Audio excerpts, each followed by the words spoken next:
HD Deve Gowda ಅವರು ಈ ರಾಷ್ಟ್ರಕ್ಕೆ ಒಂದು ಮೆಸೇಜ್ ಅನ್ನು ಕೊಡಬೇಕು ಅಂತಕ್ಕಂಥ ಈ ಪರಿವರ್ತನಾ ಸಮಾವೇಶವನ್ನ ನಮ್ಮ ನಿಮ್ಮೆಲ್ಲರನ್ನ ಕೂಡ ಮಾತನಾಡಬೇಕು ಅಂತ ಹೇಳಿ ಅವರನ್ನ ಸವಿನಯ ಪ್ರಾರ್ಥನೆಯನ್ನು ಮಾಡ್ತಾನೆ.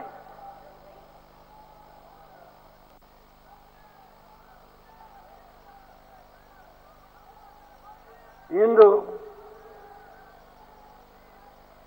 ಮೊದಲನೇ ಬಾರಿಗೆ ಎರಡೂ ಪಕ್ಷಗಳ ಮುಖಂಡಗಳು ರಾಹುಲ್ ಗಾಂಧಿಯವರ ಅಧ್ಯಕ್ಷತೆಯಲ್ಲಿ ನಡಿಬೇಕು ಅನ್ನೋ ಒಂದು ತೀರ್ಮಾನವನ್ನು ನಾವು ಮಾಡಿ ಒಂದು ಹೊಸ ಸಂದೇಶವನ್ನು ಕೊಡಬೇಕು ಅಂತ ತೀರ್ಮಾನ ಮಾಡಿದ್ವಿ. 23 ಮೇ 2018ರಂದು ಶ್ರೀಮತಿ ಸೋನಿಯಾ ಗಾಂಧಿಯವರ ಹಾಗೂ ರಾಹುಲ್ ಗಾಂಧಿಯವರ ಸೂಚನೆಯ ಮೇಲೆ ಒಂದು ಎರಡೂ ಪಕ್ಷದ ಮುಖಂಡಗಳು ಸೇರಿ ಒಂದು ಮೈತ್ರಿ ಸರ್ಕಾರವನ್ನು ಮಾಡಬೇಕು ಅಂತ ತೀರ್ಮಾನ ಮಾಡಿದ್ರು. ಅದರ ಮೂಲ ಉದ್ದೇಶ ಈ ರಾಷ್ಟ್ರದಲ್ಲಿ ಒಂದು ಹೊಸ ಸಂದೇಶವನ್ನು ನಾವು ಕೊಡಬೇಕು ಅಂತ ಹೇಳಿ ತೀರ್ಮಾನ ಮಾಡಿದ್ವಿ. ಅಂದಿನ ಸಭೆಯಲ್ಲಿ ಶ್ರೀಮತಿ ಸೋನಿಯಾ ಗಾಂಧಿಯವರು, ರಾಹುಲ್ ಗಾಂಧಿಯವರು ಸೇರಿದಂತೆ ಈ ರಾಷ್ಟ್ರದ ಎಲ್ಲ ಪ್ರಾದೇಶಿಕ ಪಕ್ಷಗಳ ಮುಖಂಡರುಗಳು ಸೇರಿದಂತೆ ಅದನ್ನು ತಾವು ಗಮನಿಸಬೇಕು ಅಂತೇಳಿ ತಮ್ಮಲ್ಲಿ ವಿನಂತಿ ಮಾಡ್ತೇನೆ.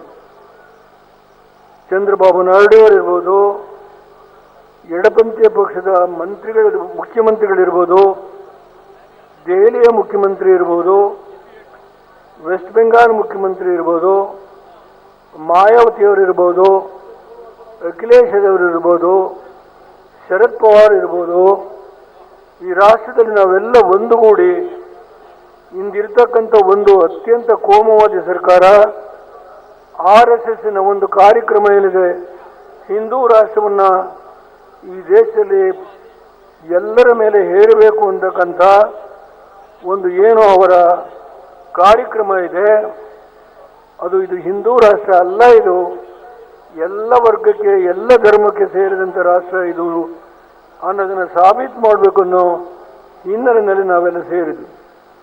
ಇಲ್ಲಿ ಈಗಾಗಲೇ ಹಾಲಿ ಮುಖ್ಯಮಂತ್ರಿಗಳು ಮಾತನಾಡಿದ್ದಾರೆ, ಮಾಜಿ ಮುಖ್ಯಮಂತ್ರಿಗಳು ಈಗಾಗಲೇ ಮಾತನಾಡಿದ್ದಾರೆ. ಪರಮೇಶ್ವರ್ ಅವರು, ಖರ್ಗೆ ಅವರು, ದಿನೇಶ್ ಗುಂಡೂರಾವ್ ಅವರು ಮತ್ತು ನಮ್ಮ ಕಾರ್ಯಾಧ್ಯಕ್ಷರಾದ ಖಂಡ್ರೆ ಅವರು, ವೇಣುಗೋಪಾಲ್ ಅವರು, ಹೀಗೆ ಎಲ್ಲ ಮುಖಂಡಗಳಿದ್ದಾರೆ, ಎಲ್ಲ ಮಂತ್ರಿಗಳಿದ್ದಾರೆ, ಗೌರವಾನ್ವಿತ ಶಾಸಕರಿದ್ದಾರೆ. ನಾನು ಹೆಚ್ಚು ಸಮಯ ತೆಗೆದುಕೊಳ್ಳೋದಿಲ್ಲ. ಒಂದು ಮನಸ್ಸಿಗೆ ನನಗೆ ನೋವಿದೆ. ಈ ರಾಷ್ಟ್ರದಲ್ಲಿ ಅವತ್ತೇನು 21 ರಾಷ್ಟ್ರೀಯ ಪಕ್ಷದ ಮುಖಂಡತ್ವದಲ್ಲಿ ಸೋನಿಯಾ ಗಾಂಧಿ, ರಾಹುಲ್ ಗಾಂಧಿಯವರ ಮುಖಂಡತ್ವದಲ್ಲಿ ಸುಮಾರು 21 ಪ್ರಾದೇಶಿಕ ಪಕ್ಷಗಳು ಸೇರಿದರು. ಈ 21 ಪ್ರಾದೇಶಿಕ ಪಕ್ಷಗಳು ಸೇರಿದಾಗ ಮೋದಿಯವರಿಗೆ ಸಹಿಸಿಕೊಳ್ಳಲಿಕ್ಕಾಗಲಿಲ್ಲ. ಅಲ್ಲಿಂದ ಪ್ರಾರಂಭ ಮಾಡಿದರು. ಮಹಾಗಠಬಂಧನ್ ಅವರ ವ್ಯಾಖ್ಯಾನ ಮಿಲಾವಟ್. ಎಷ್ಟು ಕೆಟ್ಟ ಶಬ್ದಗಳಿಂದ ವ್ಯಾಖ್ಯಾನ ಮಾಡ್ತಾರೆ ಅಂತ ಹೇಳಿದ್ರೆ, ಈ ರಾಷ್ಟ್ರಕ್ಕೆ ಕಾಂಗ್ರೆಸ್ 130 ವರ್ಷ ತಾನು ಕೊಟ್ಟಿರ್ತಕ್ಕಂಥ ಕೊಡಿ ಏನಿದೆ ಅನ್ನೋದನ್ನ ಕಿಂಚಿತ್ತು ಗಮನದಲ್ಲಿ ಇಟ್ಕೊಳ್ತೀನಿ. ಎಲ್ಲ ನಾನೇ ಮಾಡ್ತಾ ಇದ್ದೇನೆ, ನಾನೇ ಮಾಡಿದ್ದೇನೆ, ಸರ್ವಸ್ವನು ನಾನೇ ಮಾಡಿದ್ದೇನೆ, ಮನಸ್ವೇಚ್ಛೆ ಮಾತನಾಡ್ತಾರೆ. ಸೂಕ್ಷ್ಮ ಗಮನಿಸಿದ್ದೇನೆ. ನಾನು ವೇಣುಗೋಪಾಲ್ ಅವರಿಗೆ ಈ ಒಂದು ರಾಹುಲ್ ಗಾಂಧಿಯವರ ನೇತೃತ್ವದಲ್ಲಿ ನಡೆಯತಕ್ಕಂಥ ಕಾರ್ಯಕ್ರಮದಿಂದ ಹೊಸ ಸಂದೇಶವನ್ನು ಮತ್ತೊಮ್ಮೆ ಈ ದೇಶಕ್ಕೆ ಕೊಡ್ತೇವೆ ಅಂತ ಹೇಳಿ ನಾನು ಅವರಲ್ಲಿ ವಿನಂತಿ ಮಾಡಿ ಇಂದು ಬೇರೆ ಕಡೆ ಇದ್ದಂಥ ಕಾರ್ಯಕ್ರಮವನ್ನು ಬದಲಾವಣೆ ಮಾಡಿ ಇಲ್ಲಿಗೆ ರಾಹುಲ್ ಗಾಂಧಿಯವರು ಬಂದಿದ್ದಾರೆ. ನಾನು ಅವರಿಗೆ ನಿಮ್ಮೆಲ್ಲರ ಪರವಾಗಿ ಹಾರ್ದಿಕವಾಗಿ ಅವ್ರನ್ನ ಅಭಿನಂದಿಸ್ತೇನೆ. ಇದರ ಉದ್ದೇಶ ಇಷ್ಟೇನೆ, ಒಂದು ಸಭೆ ಬೆಂಗಳೂರಲ್ಲಿ ಜಂಟಿ ಸಭೆ ಆದರೆ ಅವತ್ತೇನು 23 ಮೇ 2018 ಒಂದು ಸಂದೇಶ ಕೊಟ್ವಿ ಇಡೀ ರಾಷ್ಟ್ರಕ್ಕೆ. ಅಷ್ಟೇ ಅಲ್ಲ, ವಿದೇಶಿ ಮಾಧ್ಯಮಗಳು BBC ಕೂಡ ವ್ಯಾಖ್ಯಾನ ಆಯಿತು, ಒಂದು ಹೊಸ ರಾಜಕೀಯ ಒಂದು ಶಕ್ತಿ ಪ್ರಾರಂಭ ಆಯಿತು ಅಂತೇಳಿ. ಈ ಸಭೆಯಿಂದ ಇಡೀ ಹಿಂದೂಸ್ತಾನದಲ್ಲಿ ಒಂದು ಮೈತ್ರಿ ಸರ್ಕಾರ ಯಾವುದೇ ವ್ಯತ್ಯಾಸ ಇಲ್ಲದೆ ಒಟ್ಟುಗೂಡಿ 28 ಕ್ಷೇತ್ರಗಳನ್ನ ನಾವು ಹೋರಾಟ ಮಾಡ್ತೇವೆ, ಜನತೆಯ ಮುಂದೆ ಹೋಗ್ತೇವೆ. ಯಾತಕ್ಕೆ ಮೋದಿ ಸರ್ಕಾರ ಈ ದೇಶದಲ್ಲಿ ಏನೇನು ಮಾಡಿದೆ ಅನ್ನೋದನ್ನ ಹೇಳುವ ಶಕ್ತಿ ನಮಗೆ ಇದೆ. ಯಾವ ದಾಕ್ಷಿಣ್ಯ ಇಲ್ಲ. ಇವತ್ತು ಇಸ್ಲಾಂ ಧರ್ಮ ಇರ್ಬೋದು, ಇವತ್ತು ಕ್ರೈಸ್ತ ಧರ್ಮ ಇರ್ಬೋದು, ಜೈನ್ ಧರ್ಮ ಇರ್ಬೋದು, ಹಿಂದೂ ಧರ್ಮ ಇರ್ಬೋದು, ಇದೆಲ್ಲವನ್ನ ಒಟ್ಟುಗೂಡಿಸಿ ಹೇಗೆ ತೆಗೆದುಕೊಂಡು ಹೋಗುವ ಆಡಳಿತವನ್ನ ಕೊಟ್ಟಂತ ಅನೇಕ ಜನ ಮುಖಂಡಿದ್ದಾರೆ.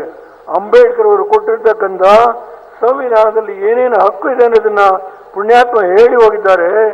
ಆದ್ದರಿಂದ ಯಾವುದೇ ಇವತ್ತು ತಾವು ಅನ್ಯತಾ ಭಾವನೆ ಮಾಡಬಾರ್ದು. ಇವ್ರನ್ನ ಕರೆಸಿರ್ತಕ್ಕಂಥದ್ದು ಒಬ್ಬ ಮುಖಂಡರು ಇಡೀ ಇವತ್ತು ಏನು ಪ್ರತಿದಿನ ಅವರು ಮೋದಿಯವರು ಎಷ್ಟು ಕಾರ್ಯಕ್ರಮ ಮಾಡ್ತಾ ಇದ್ದಾರೆ, ಅದಕ್ಕೆ ತತ್ಸಮಾನವಾಗಿ ನಾನು ಈ ದೇಶದಲ್ಲಿ ನಾನು 100 ಕಾರ್ಯಕ್ರಮಕ್ಕಿಂತ ಹೆಚ್ಚು ಮಾಡ್ತೇನೆ. ಈ ಒಂದು ಪೈಪೋಟಿಯ ಒಂದು ರಾಜಕೀಯದ 2 ರಾಷ್ಟ್ರೀಯ ಪಕ್ಷಗಳ ಹೋರಾಟದಲ್ಲಿ ನಾವು ಅವರಿಗೆ ನೆರವಿಗೆ ನಿಲ್ಲೋಣ. ನಿಂತು ಈ ಮೋದಿಯವರ 5 ವರ್ಷದ ಆಡಳಿತ ನಾನು ತುಂಬ ಮಾತನಾಡಬಲ್ಲೆ, ದಯಮಾಡಿ ಕ್ಷಮೆ ಕೇಳ್ತೇನೆ.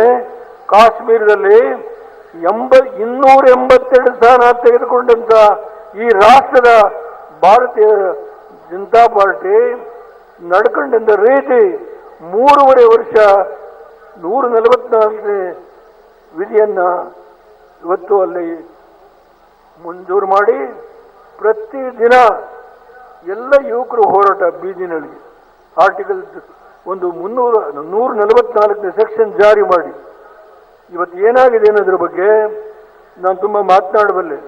ಕಾಶ್ಮೀರದಲ್ಲಿ ಶಾಂತಿ ನಾಶ ಆಗೋಯ್ತು. ಅದಕ್ಕೆ ಯಾರ ಕಾರಣ ಅನ್ನೋದ್ರ ಬಗ್ಗೆ ವಿವರಣೆ ಕೊಡಬಲ್ಲೆ. ಇವತ್ತು ರಾಹುಲ್ ಗಾಂಧಿಯವರು ಮಾತನಾಡಬೇಕು.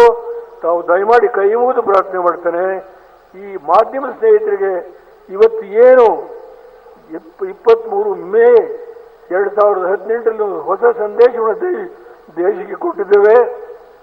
ಇವತ್ತು ಅವರ ನಾಯಕತ್ವದಲ್ಲಿ ನಾವೆರಡೂ ಪಕ್ಷದ ಮುಖಂಡಗಳು ಸೇರಿ ಅದೇ ಒಂದು ಪ್ರತಿಜ್ಞೆಯನ್ನು ಮಾಡಿ ಕರ್ನಾಟಕದಿಂದಲೇ ಇವತ್ತು ದೇಶಕ್ಕೆ ಈ ಮೈತ್ರಿ ಸರ್ಕಾರ ಹೇಗೆ ನಡೆಯುತ್ತೆ ಅನ್ನೋದು ಈ ಚುನಾವಣೆಯಲ್ಲಿ 28 ಕ್ಷೇತ್ರಗಳಲ್ಲಿ ಹೋರಾಟ ಮಾಡ್ತೇವೆ ಅನ್ನೋ ಮಾತನ್ನು ಹೇಳಿ ನಾನು ಮಾಧ್ಯಮ ಸ್ನೇಹಿತರಿಗೆ ತಿರುಚೋದು ಬೇಡ, ಕೈ ಮುಗಿದು ಮಾಡ್ತೇನೆ.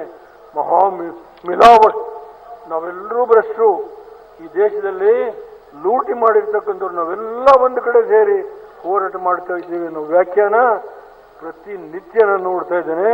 ಇದಲ್ಲ ಅನ್ನೋದನ್ನ ಸಾಬೀತು ಮಾಡ್ತೇವೆ ಅಂತ ಹೇಳಿ ಈ ಸಂದರ್ಭದಲ್ಲಿ ಹೇಳಿ ಮತ್ತೊಮ್ಮೆ ರಾಹುಲ್ ಗಾಂಧಿಯವರು ಬಂದು ಈ ಸಭೆಯಲ್ಲಿ ಇವತ್ತು ಜಂಟಿ ಸಭೆಯ ಒಂದು ಕಾರ್ಯಕ್ರಮದಲ್ಲಿ ಭಾಗವಹಿಸಿದ್ದಕ್ಕೆ ನಾನು ಎಲ್ಲ ಮುಖಂಡಗಳ ಪರವಾಗಿ ಅವರಿಗೆ ಅಭಿನಂದನೆ ಸಲ್ಲಿಸ್ತೇನೆ. ಸರ್, ಅವರಿಗೆ ನಮಸ್ಕಾರ. ಜೈ ಹಿಂದ್, ಜೈ ಭಾರತ್.